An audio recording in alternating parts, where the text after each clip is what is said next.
to the show. It's Dolls Diaries, where we talk the game, no need for mysteries. Miami Dolphins, Miami Heat, so sweet. Sports talk every day keeps you on your feet.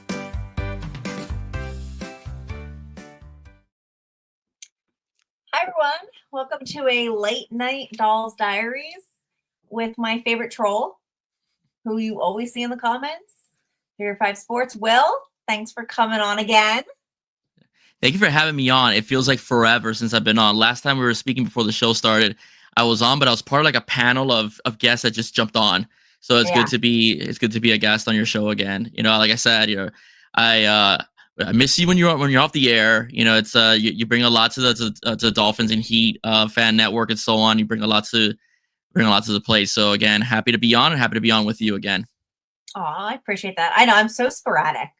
Like I'll go on I'll be on for weeks and then I'll just fall off the face of the earth. But the off season's hard too, with like finding things to talk about. And honestly, the Heat are just killing me right now. I just haven't actually gotten into it, and my NBA Live subscription ended, and I just haven't decided if I want to pay to re-up it again. So I don't get the Heat games televised, and Meth Streams shut down.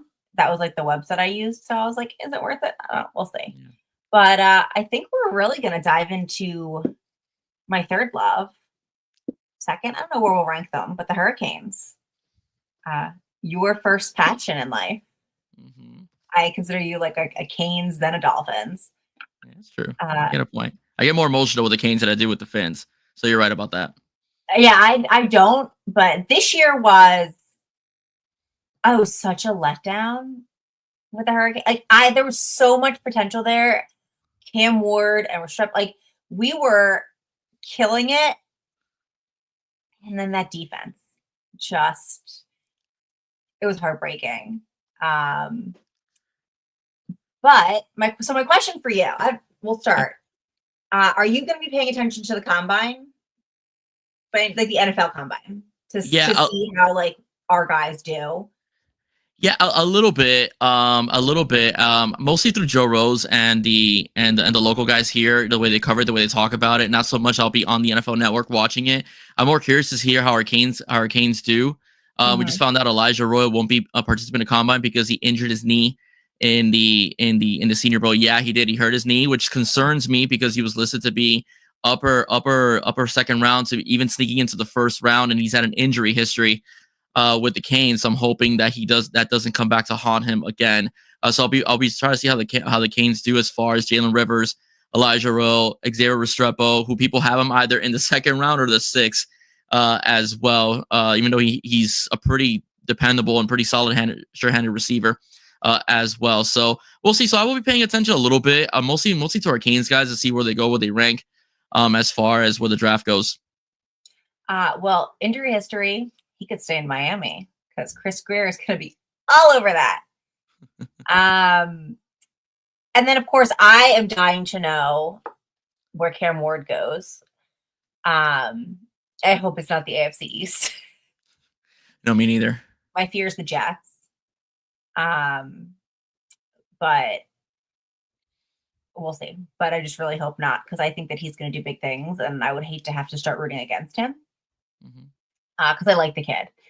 But moving on to next year, we have a new quarterback who just got robbed. Okay. First of all, he must be making bank with NIL money, because it was like a Lamborghini and like insane cars that sure as hell Michael Irvin and that Canes team was not getting, back in the day. Mm-hmm. But how do we feel about him? Let's start with the head honcho. It's going to be his team next year. How are you feeling about Carson Beck? I like Carson Beck. What a lot of people don't understand. I mean, in Georgia, the fan base was 50-50 on him from what I've heard, and they were kind of glad to see him gone, but he didn't have a good year last year, and there's a lot of high expectations in Georgia because Georgia is just a machine right now. The year before, he had a spectacular year. He was a Heisman Trophy candidate coming to the year, preseason Heisman hopeful coming to the season, but he had an okay year, 28 touchdowns, 12 picks. A lot of his interceptions, I mean, they were his fault in particular, but he also had a lot of drop balls I think the receiving core for Georgia led the SEC in yardage per drop balls. So I think it was about 500 yards with the drop balls that he had to face this year as well.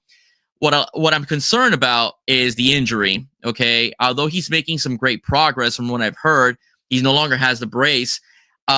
He's not going to play in spring. He's not going to participate in spring practice. He probably won't participate until fall ball.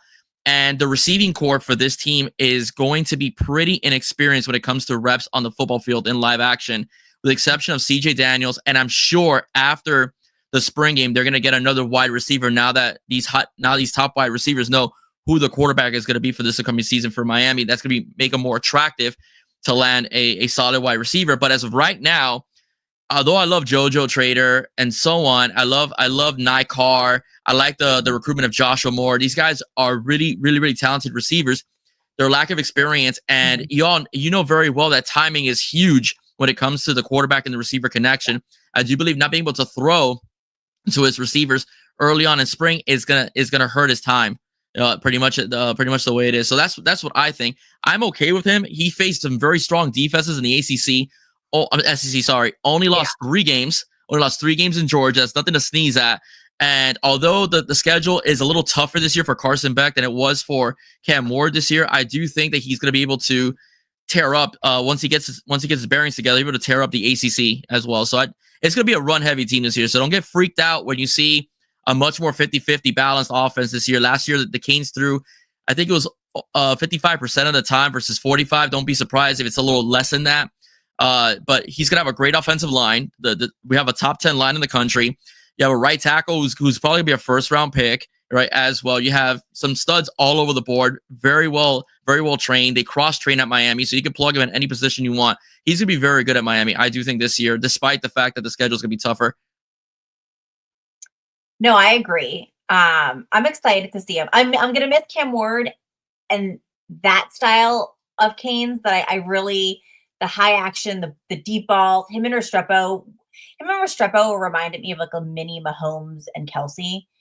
Like that was to me Cam Ward's like safety blanket. Like they just had a really good connection, and it was really fun to see it because like if it was third down and we needed to get the yardage, I'm like, just Restrepo, where's Restrepo? So I get your point. If he's not participating till the fall, I don't know how that's going to translate. I don't even know who the backup quarterback is going to be. I'm not that deep into the roster, but is there a chance that he wouldn't win the starting spot, or is he secured starting spot wise? No, he's secure. He's absolutely secure. Yeah. Emory Williams, who I was rooting for, I got some trolls on that end.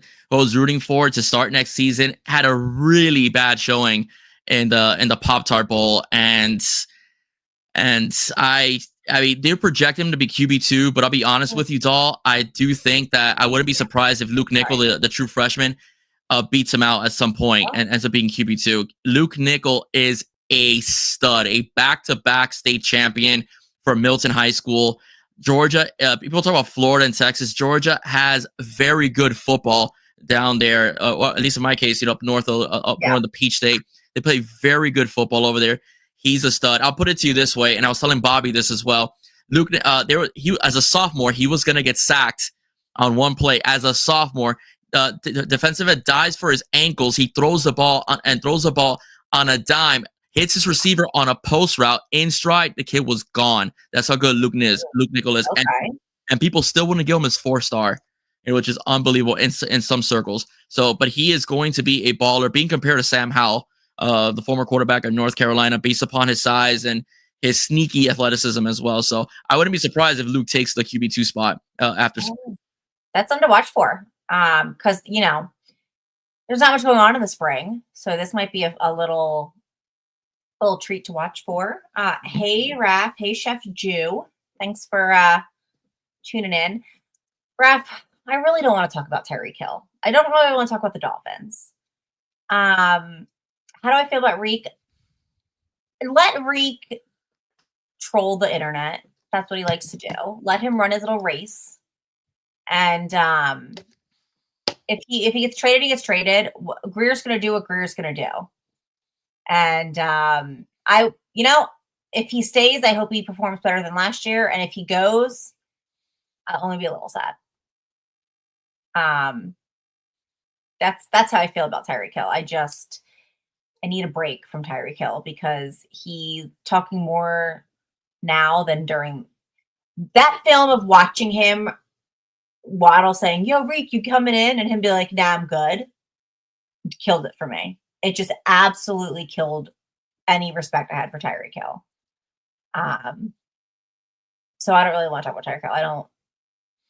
I'm over it. You don't want to play here? Don't play here. I don't care anymore. But I'm also in like, off-season blues. So okay. Back to the Canes. Okay. And the worst part of the team. And that is the defense. Mm-hmm. Now we fired our defensive coordinator. Got a new guy. Where are we at with bringing in talent? We need the secondary. Yeah. The front line has to get pressure. But we need athletic corners and safety because we had none last year. I mean, they got ran down. The Pops are both embarrassing. Yeah, absolutely. Syracuse game, I think, was worse because you're up 21-0. And that was your golden ticket to get to the ACC championship game and get a playoff berth, and they just flat out blew it. That was when I was like, Guidry had to go. That to me, that was I'm very patient and I like giving coaches a chance at times, especially when they have new pieces that they, for the season.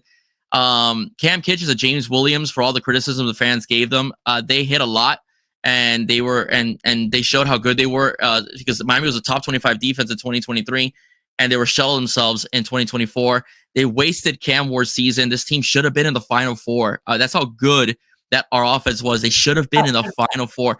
And I will even say, if they would have had half the defense that they had in 2023, they probably win the national championship.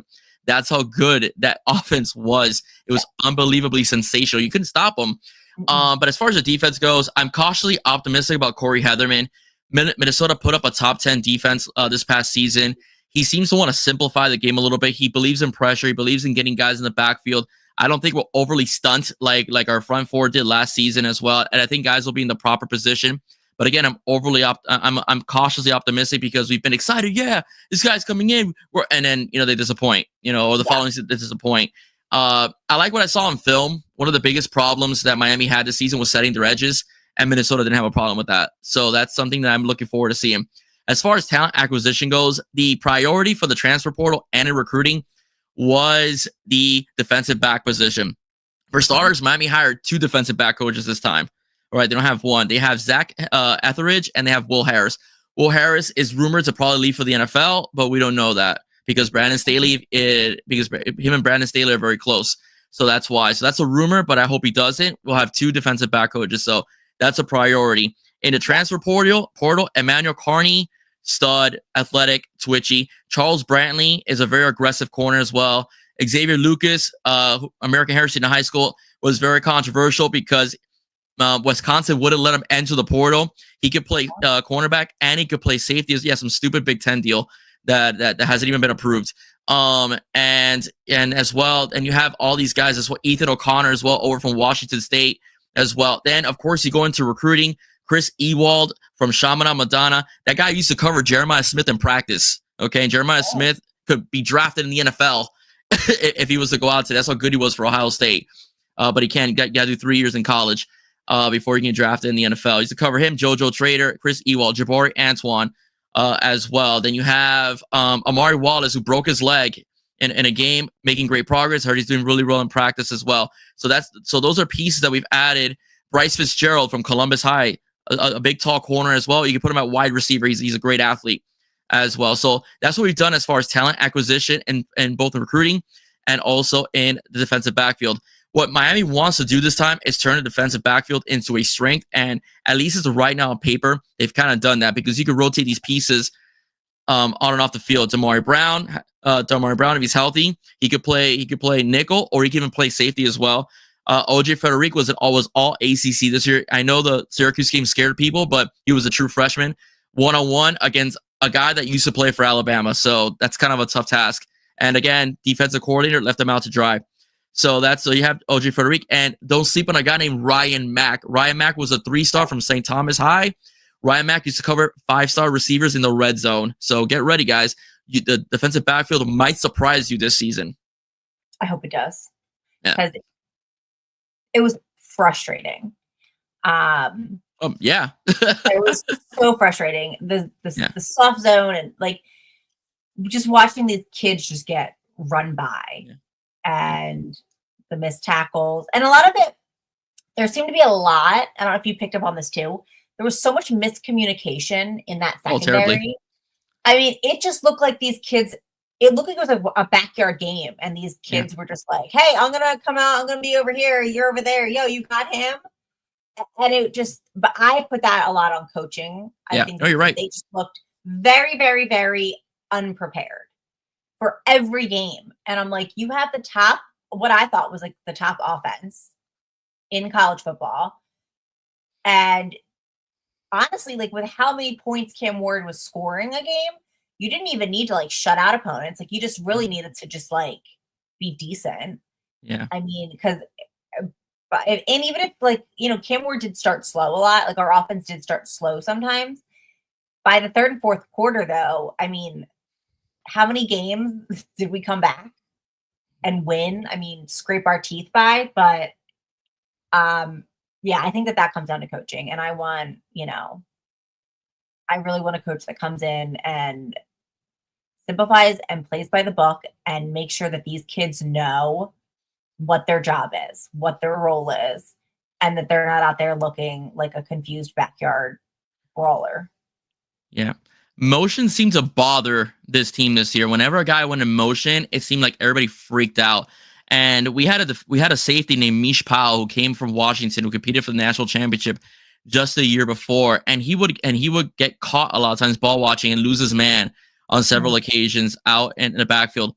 Once they moved him to nickel, he got better. He had the pick six against Wake Forest that looked really good. He was blitzing because he was a tall guy, so he was blitzing and he didn't get home a couple times, but he was disruptive close to batting. So he was in the right position. But Guidry, especially in that Syracuse game, OJ Federic got murdered, and the problem was like I was talking with Corey Carmona, who goes by Chalupa Batman, and we both agreed it's like one of the things that Syracuse adjusted to, what Fran Brown's team adjusted to, was the fact that Kyle McCord, who I know a lot of Dolphin fans want to draft, but I want to draft him just for this reason. I think he'll get killed by our offensive line. Is when he had the ball for about 2 seconds, we were getting home. Tyler Barron, Ruben Bain. The moment they figured out to get the ball out of his hands in 1.5 seconds, that's when he started torching the Canes. And one of the biggest problems that I had was the fact that they weren't pressing. You know, they weren't bumping, they weren't pressing. They had a little bit of cushion, and on several occasions, the receivers were getting the inside. You know, we're getting the inside on our defensive backs. And I'm sorry, like Syracuse receivers are like 6'2", 6'3". Our guys are not going to win that battle, especially in the red zone. If you just bump, if you just bump the receiver just for a split second, even if he beats you, that's a second longer that Kyle McCord would have to think to wait for the route to develop. And guess what? Maybe Ruben Bain's in his neck, Tyler Barron's in his neck, and the front four could get home. But especially if you're blitzing your safety and leaving the poor kid on an island, you're stuck like Chuck. You know, and that's pretty much what happened all throughout that game. And that's why Miami lost. Cam Ward's offense had to be absolutely flawless every game to protect the defense. The defense on rarely any occasions bailed them out. Never. And that's what was their undoing. And that's what Guidry's undoing. It really was. I think he's a good coach, but at the end of the day, he just wasn't a good fit for the Miami Hurricanes. I remember watching the games, and I say this all the time. You don't have to have the top offense and the top defense on your team, but if your team is working in like fluently with each other, if all the cylinders are working, you don't have to be number one. I mean, you can be top 10, you can be like 9, but if your offense is on fire and your defense and your special teams, if they're all chugging, you're going to be a hard team to stop. Mm-hmm. But when you're unbalanced, like the Canes were, and you have this top great offense and your defense is bottom of the barrel, look what happened. Yeah. You failed to make it because it needed to be a closer balance. Yeah. I remember watching that Syracuse game, and I'm like, you play in Miami, whose entire NFL system is timing and getting that ball out quick. You're going to tell me they play in your stadium that you have not watched a single Dolphins game and realize that the minute that timing is thrown off. The route is not perfect. Mhm. Tua was in trouble in the backfield. Mhm. An interception is happening. Like, and I just don't know how you're not. I'm sitting there seeing it, and I'm like, I know how to beat this because I'm going to see it tomorrow. I Yeah. can see it happen in tomorrow's game. And it was just frustrating to see, but I'm hopeful. I'm hopeful for this coming season to be heard again. As is the cycle of a Dolphins Heat U fan. It's, we're gonna be really hopeful. Yeah, it just sucks because you can never have ever since 2002. I will say since they were robbed in 2002 from the national championship game, against Ohio State. They can never have it can never be perfect for this team. In 2017, they had a stellar defense, but they had a decent offense. Malik Rozier would do enough to win you games, but it wasn't a great offense. It was very plain Jane, per se, and that caught up with them when they faced Pittsburgh, who knew how to stop that offense, and when they faced Wisconsin in the Orange Bowl, and that was a problem. But the defense was getting sacks, forcing turnovers, but the offense was just doing enough. But once they faced a juggernaut team that can handle, they couldn't get out of their own way. And this year's the reverse. It was a pick your poison offense. Florida State brags that Cam Ward didn't get a touchdown pass against them. That's how good we were. Florida State fans like, well, he didn't throw a touchdown pass against us. No, but we ran for like 1,000 yards on you. So it's a pick. It's a pick your poison. It's a pick your poison offense. You cover the receivers, we got tight ends. You cover the tight ends, we got receivers. You cover the receivers all in general. Guess what? Damian Martinez is going to run all over you with Mark Fletcher. So pick your poison. We could beat you with the run, or beat you with the pass. Miami's offense was unstoppable, but the defense was Swiss cheese. The moment you miss one tackle, a guy was 20, 30 yards already upfield. And that was the entire season. We made Fernando Mendoza, the quarterback from Cal, look like a Heisman Trophy winner. It was insane. It was insane. I hated it. I hated every second of it. But I loved watching the offense. It was like, for sure. I was torn every game. And honestly, I would love to see Restrepo or Martinez on the Dolphins. A lot of Dolphin fans don't want Martinez because they think that we have enough with Achane and Wright. Not anymore. But with getting rid of Mozart, Mm-hmm. I would like to see another young guy in there. And I think that Martinez runs hard and he runs aggressively. And Achane is more of our speed finesse back. And I would like to see him get back into that role and stop taking the brunt of, the carries and really getting his body beat up every game like he did. I mean, he put on the line for us last year.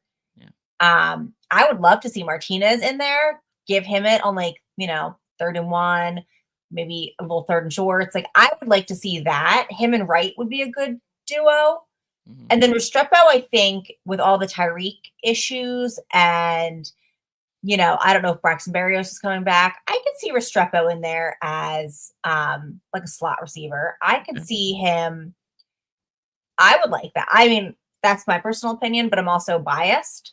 Mm-hmm. But those are the two. And obviously, if something happened insane and like God decided to shine upon me and Cam Ward was available at 13, oh, he better be Chris. I would hunt Chris Greer down if Cam Ward was somehow there at 13 and we didn't take him. I would hunt him down. I'll be surprised, but I will love it. I will love it. But if God shined upon me, yes, I will love it. I will love it. And let me tell you, you'll just piss off Cam Ward. You'll throw for like 5,000 yards because every single time, they doubt him. They doubt him. He goes nuts, and so on. I like Martinez. I did an episode on Dave Martinez possibly being a Dolphin. I think it makes sense. I knew that they're gonna get rid of Mostert based upon the way they treated him and they're limiting his carries, which made no sense to me because he had like 30 touchdowns the year before. But he had a couple of fumbles early in the season, if you remember. And that's true. I think they lost some trust in him and they decided to try to give the young guys a chance, probably knowing that they may not, maybe this was supposed to be a year that he was going to play for a year or two extension. But don't forget, he fumbled a few times early on. That's true. That's true. But yeah, they keep Eichenberg in the offensive line and he always ends up like 5 yards in the backfield. So go figure. But I like Martinez because Martinez fits the system perfectly. He's fast enough to get Mike McDaniel, some love. Yeah. He's a Mustang. He's not a Ferrari, but he's a Mustang. Okay, he's got some muscle in it as well. I think with Alec Angold as a fullback, and it'll open up more running lanes for him because he has someone blocking in front of him, running at 250 pounds as well. The only flaw in Martinez's game, I will say, is that on several occasions he's too patient and he won't hit the hole that quickly. In the NFL, those things close up. I think he'll learn right away though, because this past season when they flipped him, when they put Mark Fletcher to start at running back 1 and put him at 2, that's when he started hitting the hole a lot quicker, and that's when you saw him carrying guys into the end zone on a couple of games, i.e. versus Louisville and also Florida State. He's a perfect fit for the Dolphins. The guy can block. All right, so you have to worry about him in blitzes. He will block. The guy could pass, could receive passes well. He has great hands as well. Plus, he's got like cat-like reflexes where he'll run you over, but he could also juke you as well. And he's fast enough to run away from guys as well. So he fits what Mike McDaniel and the Dolphins want to do perfectly. Plus, he's a bigger back. 4th and 1, you're getting a first down. Okay, I will put the house on that. That doesn't matter what defense you're facing, unless you run towards Liam Eichenberg's side. But anyways, in general, you will probably get a first down. 9 times out of 10, you're 9.5 times out of 10, you're getting the first down. Are you saying that Martinez could become the Dolphins' tush push? Yeah. Okay. Said it here first. Yeah, absolutely. Listen, there's good backs in the NFL draft this year. So if you don't get Martinez, you have Cam Scatterboo as well. The back out of Arizona State. The kid's a monster too. Skills poo. I call him Skills poo. Skills poo. I called him Skills poo all season. He's really good though, but I like Martinez. No, I know. Just his last name is funny. So yeah, I think Martinez is faster personally. He just looks bigger. But Martinez is faster, and Martinez is 235 and 6'2", so he's not a small guy at all. And then you have the kid Hampton out of North Carolina. So those 3 backs are who I would be targeting as a Dolphin. You're not going to get Genty. Genty's going to go earlier. But from Boise State. But I would be very happy if the Dolphins draft Martinez, and they always let Canes get away. They have him in their backyard.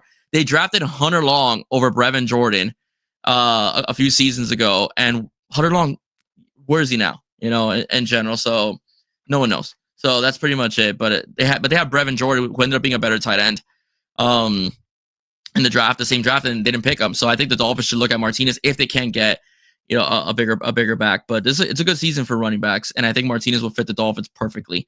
Just on a schematic perspective, and what the Dolphins like to do, he's a perfect fit. He really is. He's my guy draft day. Yeah. Obviously not first round. First round, if we don't go offensive lineman, again, I'm hunting Chris Greer down because it doesn't matter who we draft, skill position wise, if we're not developing our trenches. Again, I've been only saying this for my entire life. Yeah. It was funny. I overshare. I was talking to a guy recently, and he was, obviously hitting on me because it was a dating app. And he was telling me that he's a local college coach. And I was like, oh, are you, this is quite mean to me. I was like, oh, are you like an actual coach or just like a sideline coach? And he was like, what does that mean? And I was like, well, do you call the plays or are you just a body on the sidelines? And he is the offensive line coach. And I was like, oh, you're building the trenches. And he was like, you get it. And I'm like, sir, I'm a Miami Dolphins fan. If there is a single fan base that knows about the importance of building the trenches, it is this fan base only. And he was shocked by that. He ended up ruining it because he was like, oh, I should thank you for Fangio. And obviously we know how that went with me. I was like, there was not a worse thing that I went in. I think he unmatched with me because I went on a whole tangent and via text about Fangio and the Titans meltdown and letting the Ravens score 56 on us and his failure to adjust. I went off. And I think the guy was like, I messed up with this one. He doesn't know you. When you dislike, the thing with you is that when you dislike, you really dislike. I'm Italian. Yeah. It's like, just no. When you dislike, once I don't like you, it's for life. There's no redemption here. And when you love, you love for life. That's the funny part. Right. No, it is. If you're in with me, you're in. Yeah. When you're out, you're dead. I've already had a funeral for you in my brain, and I don't talk to ghosts. And that's kind of where Vic Fangio is at with me. It was just really funny because a lot of Eagle fans up here constantly want to bring up Vic Fangio to me. because they think that it's like their only link for us to like initiate a conversation, like because he was, with the Dolphins last year. And I'm like, you should probably Google how he did with the Dolphins and how he left before you use this as your opening line to me. Yeah. Because I mean, it wasn't a good fit. Culturally speaking, for him, it wasn't a good fit. I think he's a Philly guy. Philly's always been a tougher team, more rugged. And I just think that that's more his style, per se, as a person. They build their trenches. Their offensive line has been consistently one of the best. And the Top Gun glasses, let me show you my watch on the sidelines and stuff like that. The funky pants up all the way to the knees. That's just that's not Vic, and I just think Philly's a better fit for him, to be honest with you. So that's pretty much where it landed. But I'm not gonna lie to you, man. I would have loved those numbers that he had in the playoffs. I predicted Philly to win the Super Bowl. I didn't think it was gonna be. They were gonna demolish Kansas City and embarrass it the way they did. But I had a feeling they would win that game. Go ahead. I still stand by that. I think that Kansas City lost that game, and I don't think that Philly won it. Yeah, when you said that a couple weeks ago, my jaw dropped, and I said over the phone, I was on my phone, like, "Dog, you're insane." I'm like, that is that I hate you, Vic Fangio coming out right there. That was your I hate Vic Fangio moment. You're like, no, I'm not going to give it to that old bastard. Okay, I am going to say that Kansas City just lost it. Okay? I still stand by. Kansas City lost that game. They internally melted down. They didn't play their best. It wasn't anything special that defense was doing. That defense wasn't doing it. It was like they had like a Liam Eichenberg out there, and Mahomes never got comfortable.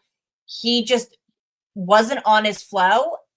And I credit that more to them melting down than the Eagles being some dominating great force led by it's your Vic Fangio hatred. You know what? It's there.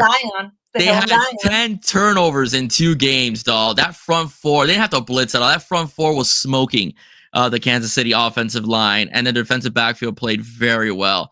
That's why I picked Philly. I mean, everybody's talking about the three-peat. It's very hard to three-peat in the NFL, first of all, because everybody's always changing. You have injuries as well. So that's one thing. And number two, what Philadelphia did to, almost call them the Redskins, what they did to the Commanders, and that's a defensive-minded coach and Dan Quinn. They just demolished them on both sides of the ball. I'm like, this team could take it. And I had a feeling. I messed with my pastor. My pastor is from Missouri. It's from Kansas City. What's that? What was that? The Commanders should have never been there, though. The Lions also did a Kansas City meltdown. That did happen. But I got to share the story with you. Before we move on. I got to mess with Pastor Larson a little bit because I'm doing it on live on X here. I have to mess with it because he had been trolling his the congregation for 3 years about how because he's from Kansas. So he's like, well, like the Super Bowl champions, my Kansas City Chiefs, not the Dolphins. And he would do that from the pulpit. So during the game, I'm like, are you okay? Do you need And he's like, you're not letting this go, are you? I go, sir, you did this for 3 years, and I'm not letting it go, in general. So I totally messed with him. But even he recognized that front four was just sick, that game. And he's talking about he wears red and on Sundays. So I'm just telling you, I strongly, but it's no surprise, it's us. I strongly, vehemently disagree with you on Kansas City. They were big boyed in that game by that D. That's fine. You can be wrong and I can be right. No. I'm there's nothing. Nobody can change my mind. My hatred outweighs anything. So I mean, that makes you wrong because you're not objective. I'm just saying. No, it makes me absolutely delusionally correct. You said it. You said delusional. Listen, I've never denied being delusional. I'm just very strong in my convictions. But I've never said that you're like rationally arguing with me. Like people come to me with rational stats and stuff, and I'm like, that has no place here. Okay. Your statistics have no place in my hatred. Because I'm right now currently in Doll's world, right? That's pretty much where I'm at. Yeah. I'm in Doll's world. If you come to argue with me, you're coming into my land. Oh, and you should know that there's different rules here and statistics. Yes. So you make the rules. Yeah, 100%. Yes. Imagine fighting with your mom. You're definitely not my mom. No, but like a Hispanic woman. Imagine fighting with a Hispanic woman. It's very similar as an Italian woman. Yeah. And we make our own rules. Yeah. You can So- try as you might. So you can't get a word in, huh? Of course not. Getting a word in is not part of it. So me getting a word in is not part of your vocabulary. It's not happening, huh? No, that's interesting. Wrong. Yeah? I've already decided in my mind Yes. who won this. And Do you remember a Braxton Berrios argument last year? How funny that was? You know, I couldn't get one sentence across. You're like, only 30 yards, only 30 yards, only, Tell me how only 30 yards. remind And I was me, like, no way, they don't throw it in. Only 30 yards, Phil, only 30 yards. No, You it was only 30 yards. That was you you. want Barrios back, or were you happy with Malik Washington? They had similar numbers from each other. Washington, yeah, their numbers weren't that different. Differences, so I'll give you this. Washington is more dynamic. Like Washington has more upside. But I said this when we drafted him. I thought that was a good pick as well. If you remember when I was on with Bobby once, and that's a good pick because he used to kill the Canes. Even when the Canes were good on defense, he used to kill the Canes. He's very shifty. He's faster, and you can use him more in the special teams and on reverses. Where the thing with Braxton Berrios, and I'm going back to his college days. He's very smart.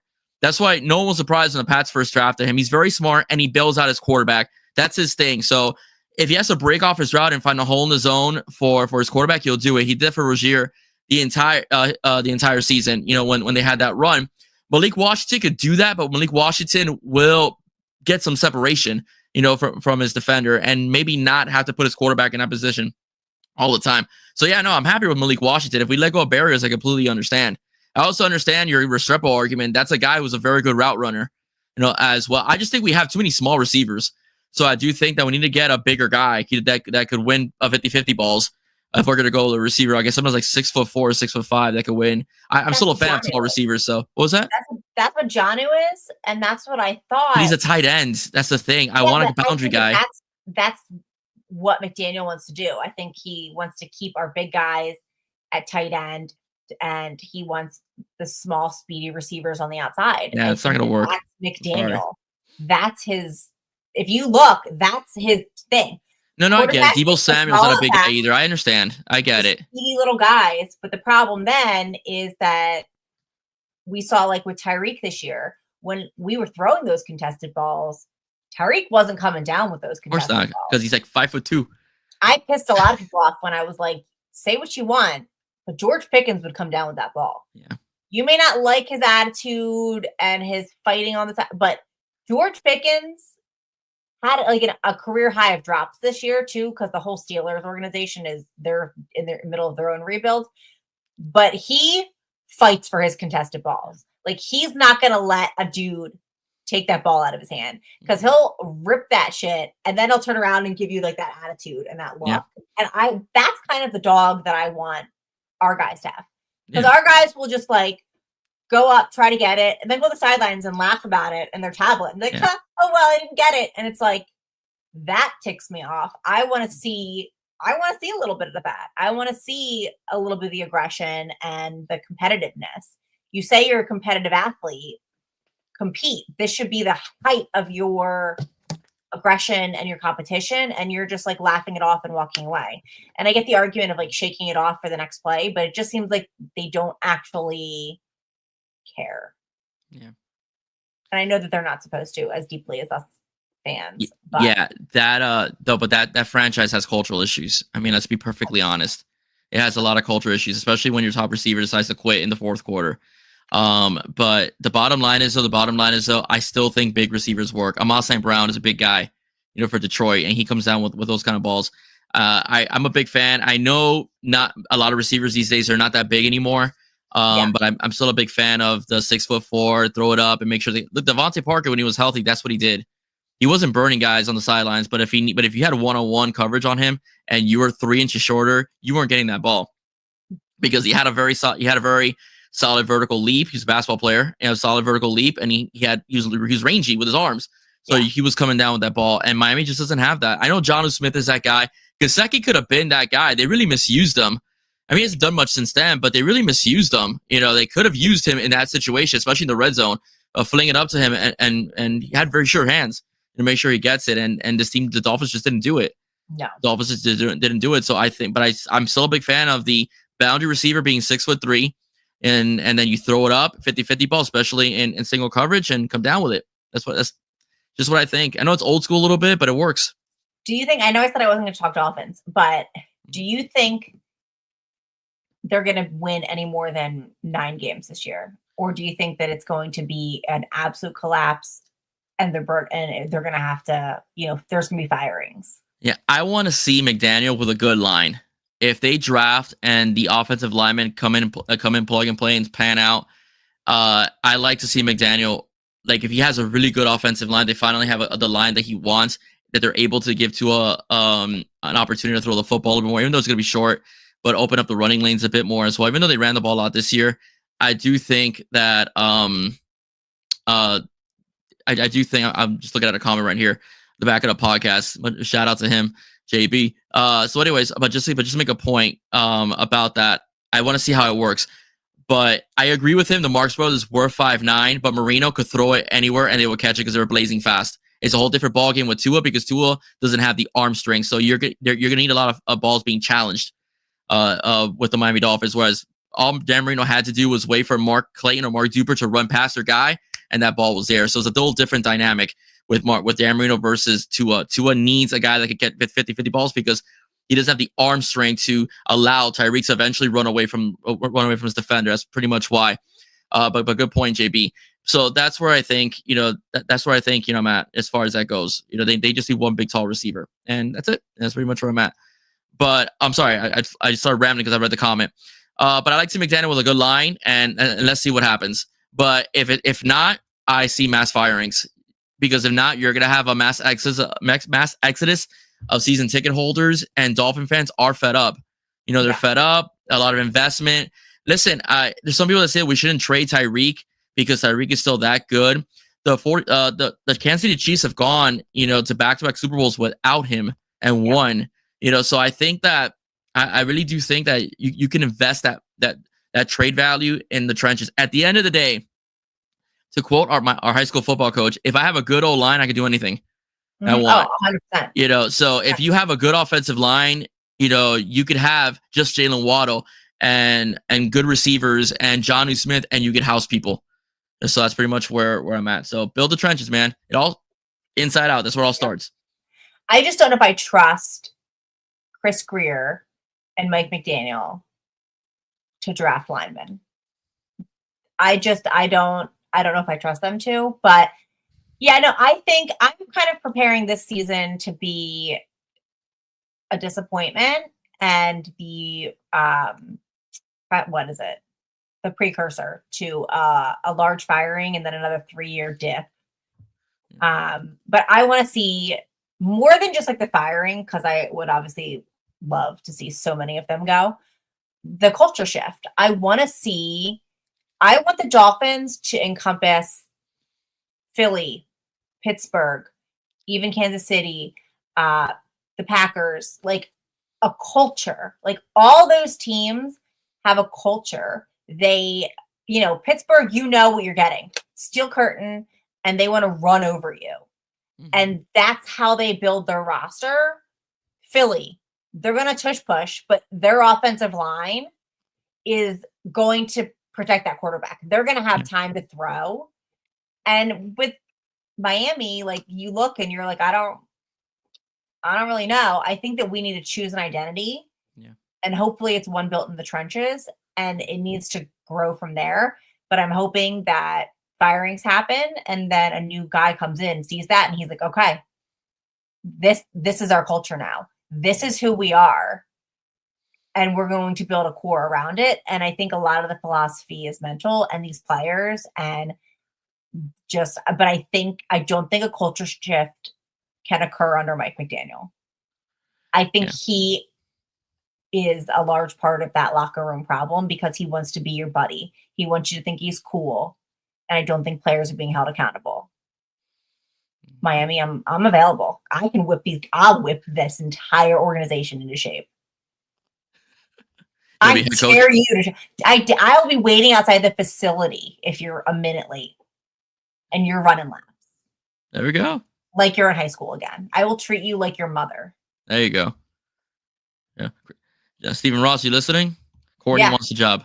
Courtney wants the job. I'll be your offensive coordinator. How about that? You can be out. Listen, I'll bring in an entire thing of just fans, and we will do more than these coaches and Chris Greer have done. And I bet you 100%. There's some knowledgeable ass fans out here. Yeah, I agree. We'll get it done. I will be personally driving the minivan to pick up the problem players, the problem guys. Because my ass will be at your house at 5 a.m. Yeah. Just banging. Yeah. Listen, at the end of the day, if you notice the playoff teams that went far in the playoffs and go to the Super Bowl, they're all somewhat physical. I mean, that's at the end of the day, they're physical, they're mean. You know, even the Chiefs. I know Pat Mahomes gets the finesse credit, but they could be physical too. Their line, except for against Philadelphia, but their line is held up and their line's been pretty, has been pretty good. You know, when they've needed to be. Buffalo is no joke, and they've beaten the Buffalo Bills. They've beaten the Ravens. They're a very physical football team.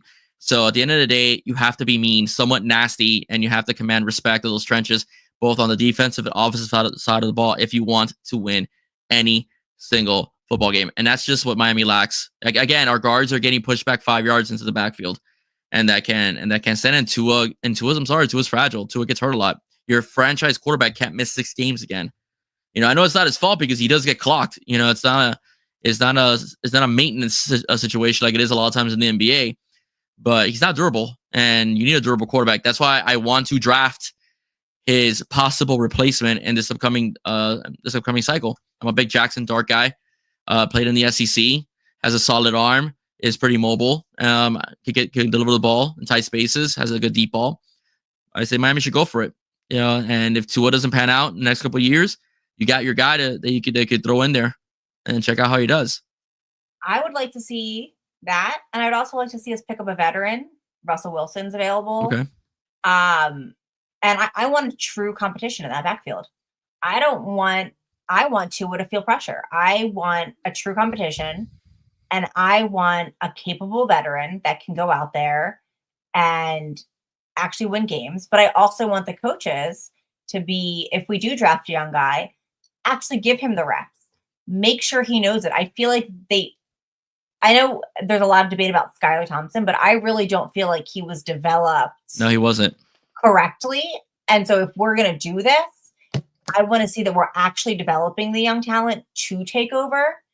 And I want a veteran that not if, but when Tua goes down, I would trust like a Russell Wilson, a Kirk Cousins, like one of those guys. I would trust them as long as you also correctly have a playbook for them. Mm-hmm. Because we ran into that when we lost Tua. I mean, none of our backups knew, like it looked like they had never seen our playbook before. Yeah. It looked like McDaniel didn't dumb it down. I want one of those to come in, and I think that it's time, and Tuanon can come at me, it's time to have a larger plan without our quarterback than with our quarterback. It's, you know, we need to invest more outside of Tua than in Tua. Mm-hmm.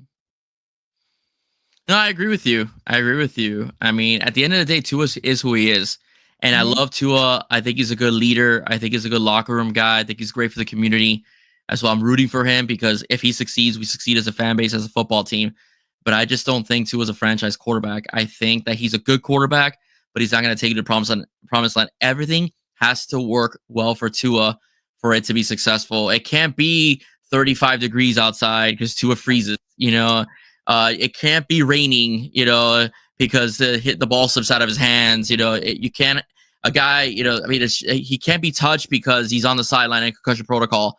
So those are just things that like Pat Mahomes takes hits. You know, despite his finesse, his finesse outlook, he's a tough guy. He takes hits. He gets back up. He still runs for first down. Still slides. And will still take a big hit. You know, as much as I can't stand him because he's a Bill. Josh Allen's a tough guy too. The guy's not afraid to, you know, go at defensive tackles if he needs to get a first down. You know, he's a tough guy. Has got a good arm, and Tua's just not that guy. You know, he's just not that guy. I would like him to be. I want him to be. Again, you know, people who are rooting against him, like, why would you root against him? You know, if he's successful, your team is successful. But right. I've seen enough. You know, I've seen enough. 6 games missed this year, and even the year before when he was healthy, it's like, oh my God, make sure no one touches him. It's like it was like the entire stadium cheered because he slid. Yeah. When have you ever seen that happen in a national football game that the entire fan base erupted in cheers because your quarterback slid? slid. Yeah. Like, that's a problem to me. Yeah. No, absolutely. And look at Jalen Hurts, who just has been in the Super Bowl twice, won a Super Bowl. Don't forget, he was teammates with Tua. Yeah. He takes a hit. He runs. He'll run with that ball. And I know that he's more mobile than Tua. They're not the same exactly. Mhm. But he look at what he did, and he won a Super Bowl. He took his team twice to a Super Bowl. Yeah. And we can't even get Tua to show up to a playoff game. Yeah.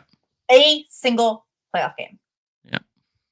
And his backup, or how, whatever you want to call their Alabama competition, has been 2 Super Bowls. Yeah. And the guy that we chose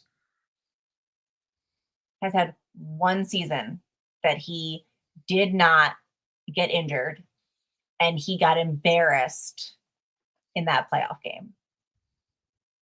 That was an embarrassing playoff game for us. I get it was freezing cold and all that, but we were embarrassingly glad. Yeah. Yeah. And I just don't want to be embarrassed anymore, guys. Yeah. I don't want it. Yeah, like the cold weather does affect, but I mean, like you have to figure out a way to adjust to it. It is what it is. I mean, we had a weatherproof quarterback for so many years. Dan Marino grew up in Pittsburgh, in Pennsylvania, so he was used to throwing in negative 10 degrees. That's not everybody's built that way, but I mean, like again, you're gonna play cold weather games. You play New England, New York, and Buffalo. Those are all cold weather teams in December. You have to adjust. I mean, it is what it is. And again, he hasn't adjusted. He has a very tough time in cold weather, and the elements have to be perfect. They just have to be right smack perfect for him. The weather, the team itself that he's facing has to his receivers have to be perfectly on time. Yeah, perfectly on time. Yes, he can't be disrupted. Exactly. They have to be perfect. He can't.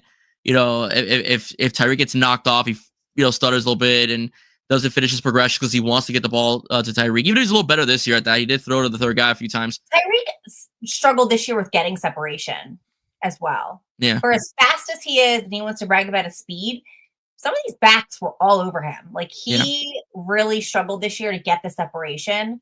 And then, like we said, you don't think Tua has the arm strength. And when he was throwing those balls, Tyreek didn't have the size to go up and get it. And when he did, he didn't have the competitive nature to come down with the ball or to fight with the ball. I mean, we watched the one game, oh my God, it was the end of the season, where they did it right on the sidelines, and it was in Tyreek's hand. And then he just let that defender rip it out of his hand. Yeah. And I was like, you had your fingers on that ball. Yeah, you should never, as a receiver, have allowed that to happen. Yeah, I had a discussion with someone on X about that. And actually, no, it was on my show that someone was commenting in the comment section. And at the end of the day, he should have came down with that football. He had his hands on it. So that's the thing, So, but again, also another thing is if Tyreek was to run by his defender, if in a busted coverage, Tua doesn't have the arm strength to hit him in stride on several occasions. Tyreek would have to stop, slow down, come back to the ball, and then it looks great in statistics because he got a 45, 50-yard game, but it could have been 6. It could have been 6. So, I mean, like I said, I like Tua, but I do think the Dolphins need to look at a possible change in quarterback. So, and I think drafting his replacement. So it should be the case. I'm with you. I think we're shockingly on the same page. Yeah, I know. It's kind of fun though, right? It's weird. It's like a new turn for us guys. I know. Normally we're just arguing. Yeah. But no, I agree. I will be interested to see. I always want to see a Kane stay home. And, I want to see us draft a Kane. But we'll see. I mean, it's going to be interesting. Then we have the Heat. I don't know. You don't follow the Heat so close. I follow the Heat. I don't have access to them ever since they moved to FanDuel, but I keep up a lot and I do the best I can to keep up. I was actually preparing by checking out the score tonight. I know they were playing the Hawks and they were losing last I checked. Do you know the final of that one? Let me look. I don't have the final. I know that I'll tell you. I know at one point, we were down by 6 last I checked. We were 1-14 for threes, which pissed me off. Yeah, that was 13% at one point. He lost. Thank you, Bobby. Shocker. Oh yeah, 98-86. Shocker. Oh, Because shockingly, we had another they're 3-8 the last 8-11 games. Just to let you know, What? they're 3-8 the last 11 games. Yeah. Well, we had another. I mean, honestly though, like it wasn't a huge meltdown. Second quarter, we didn't do well. Fourth quarter, of course, they just. Yeah, this team doesn't have an identity. Rozier, I don't know why he's still on the team. I don't understand why our threes are down. Dunk's not getting time. Taylor just won a 3-point contest. I better never see him miss a 3-point again the rest of the season. Jimmy Butler's over here doing and ones and throwing up like 28 points happily in his little land.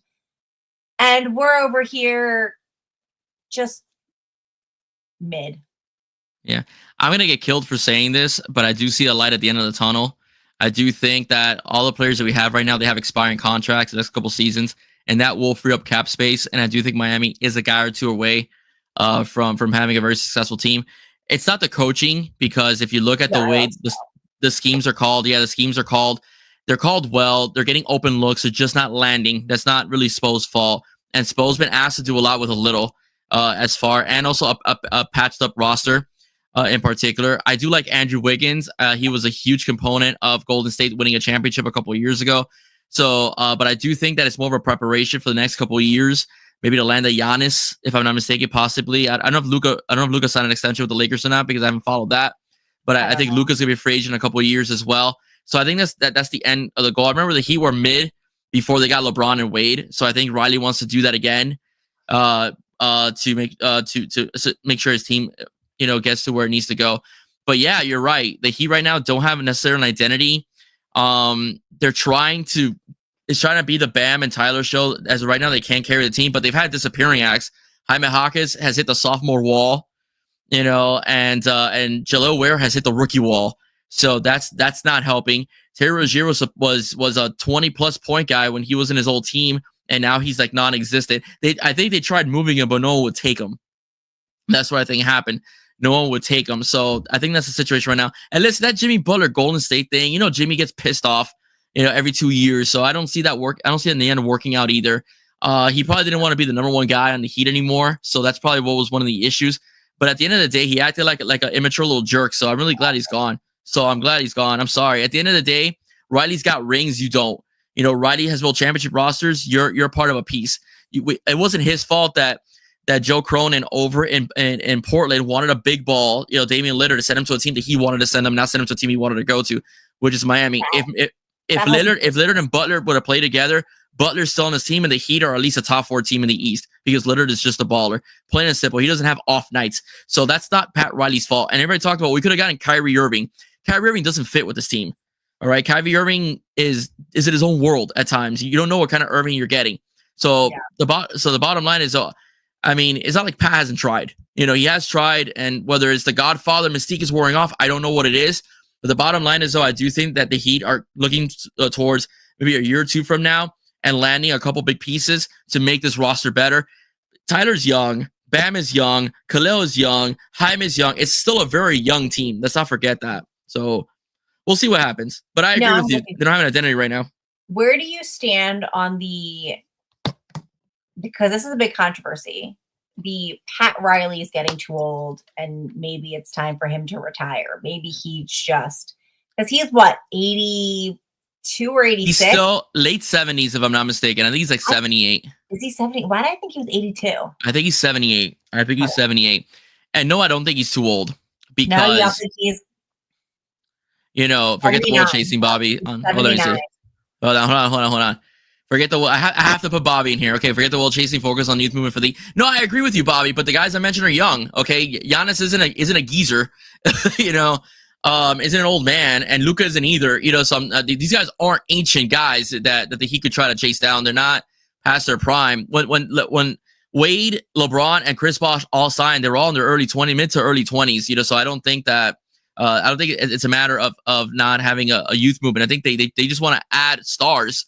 Because stars do make the league. That's the for one thing. They might be crybabies at times, but at the end of the day, they are stars. So I also don't want, let's not forget that. But that's what I'm saying. If you could add a solid piece that is consistent every single night to take pressure off of Bam and Tyler, because that person will be glad to take up the workload in scoring, you can have a pretty solid roster on your team.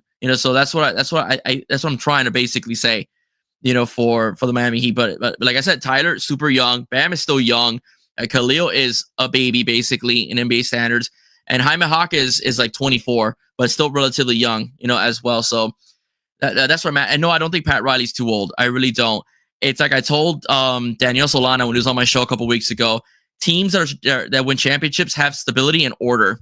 Yeah. And the Miami Heat are a team of stability and order. Jimmy Butler was acting very disorderly and very disrespectful to his team. Okay. And he had to go. I don't care what his situation is, how he felt, or they made him cry. I don't care. He needed to go. He was a locker room cancer, and the cancer needed to be cut out, and it was. Yeah, no, he was a liability, and just immaturity. And I have no sympathy for a guy that's crying because he wanted more than his $55 million. I like, cry me a river there. And I do like the young roster. Obviously, I think the big thing about wanting to get a big name star also just comes down to seats, wanting to sell tickets, wanting to sell those jerseys. A big name guy is going to bring the crowd. It's going to bring the fans. It's going to bring that. And I think that that's also kind of part of the reason. Plus, you think that a vet guy is going to come help the young guys level up. But I think every fan base is impatient, and every year they want to win.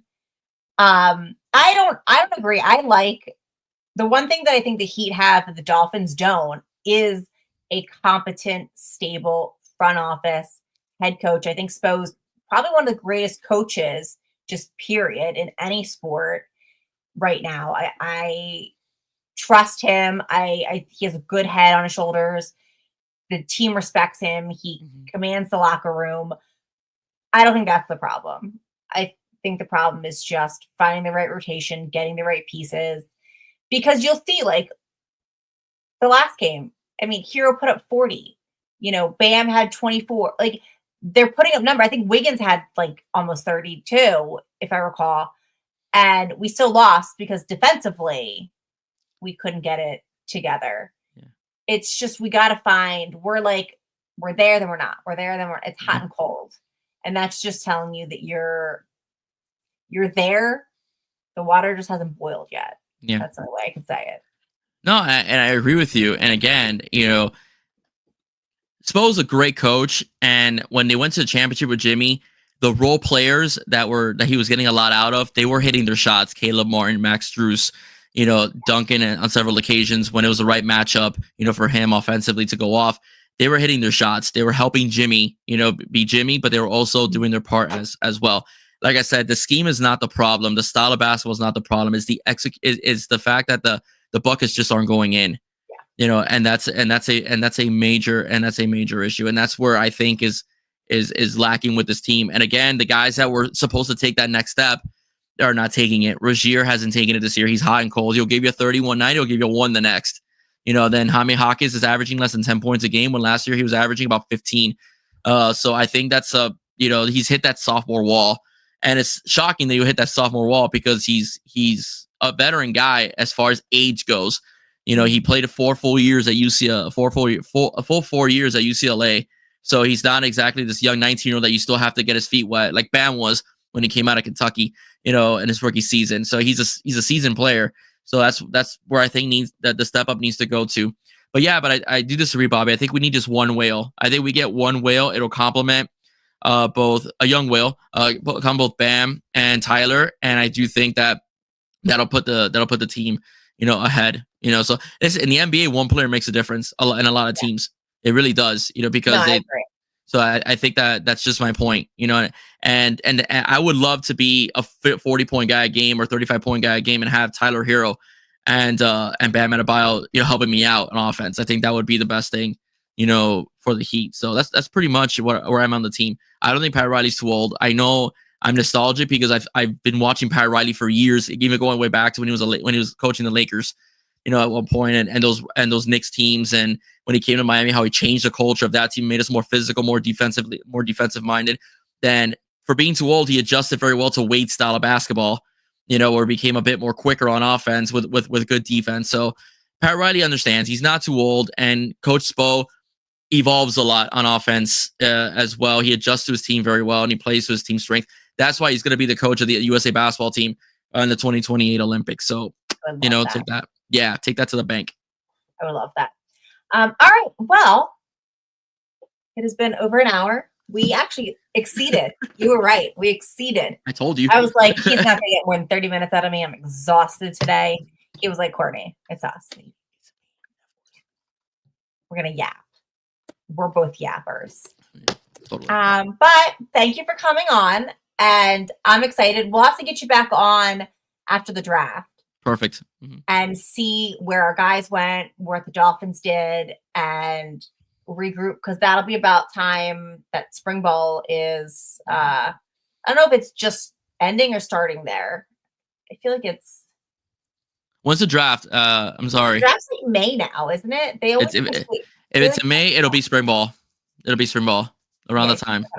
NFL draft. Because it used to be in April. Yeah.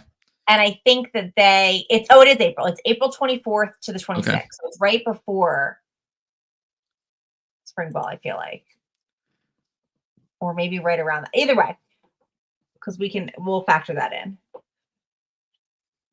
That's I'm busy that weekend, but so it won't be the draft, but my little one's birthday is that weekend, and then the weekend after we have parties. So around that time, we'll talk ball, draft. We'll get it all. And then we can cry about whatever the Heat end up doing. The tears will have dried by then. Listen, at least they're definitely going to be in a play-in because the other teams are so bad. There's no way that he can blow this one. Every time I'm bad this year. Every time I'm bad, I hear people talk about Philly's so bad. Everyone's still talking about the Eagles. Like, yeah. no one's even mentioning Phillies any. What about the Flyers? Are they doing well this year? I haven't kept up with the Flyers. Are they doing well this year in hockey? I have no idea. You have no idea? I'm kind of like a Panther fan now, so I've been following the Panthers. Okay. A little bit. Like I'm dabbling back. I've actually been watching more hockey than I have basketball because hockey is just a little. It's nice to cheer for. So the Flyers are 7th in their division. Oh, okay, yeah. So they are, they're not doing good. They're doing pretty bad. Panthers are 2nd in their division behind the Maple Leafs. Yeah. So yeah, the Flyers suck as well. So really, all of Philly's only talking Eagles. I haven't heard anybody talk about another sport other than the Eagles. That's all they have here too. I don't know if the Phillies for baseball are good. I have no idea. I don't know. I haven't kept up with baseball in a while, so I'll be honest with you. Oh, that'll be fun. Well, I haven't watched T'Challa. He's my fave. He's my man. He's like a little mini attitude. I love. He's gonna start the fight. If your son wants a fight, follow number 19 because he'll fight. And that's my son's favorite part of hockey. He's like, "What do you mean? They just throw the gloves off?" And he was like, "Can they punch anybody they want?" And I'm like, "No, the other guys throw his gloves off too." And and the refs don't stop them. I'm like, "No, could you imagine if they did that during an NFL game? If you could just stop and like George Pickens could just throw his helmet off and just they could start swinging for like a couple seconds." I told my son last year when I was watching the Stanley Cup to get him to watch with me a little bit that the players were going to timeout in the penalty box, and he's like, "Look, they're going timeout, Liam. They're going timeout because he goes in a timeout a lot himself." So they go timeout, and he's like, "They go timeout?" And I say, "Yeah." He go timeout too? I go, "Yeah, they go timeout. Yeah, they go timeout." Okay. So mine calls the goalie a monster. He calls him a monster? Yeah, like the monsters. Like they gotta get past the monster. And I'm like, yeah, I get it with the mask and everything. Yeah, of course. The gear. And then he actually just liked it I don't know if maybe he's violent, but he just really enjoyed watching these guys like just legally allowed to punch each other for a few seconds. Mm-hmm. Not that they're like during the Stanley Cup there weren't that many fights, unfortunately, but like the USA Canada game there was. That was the first one. Great. That was great. But anyway, so that's the plan. So check back in with us in May.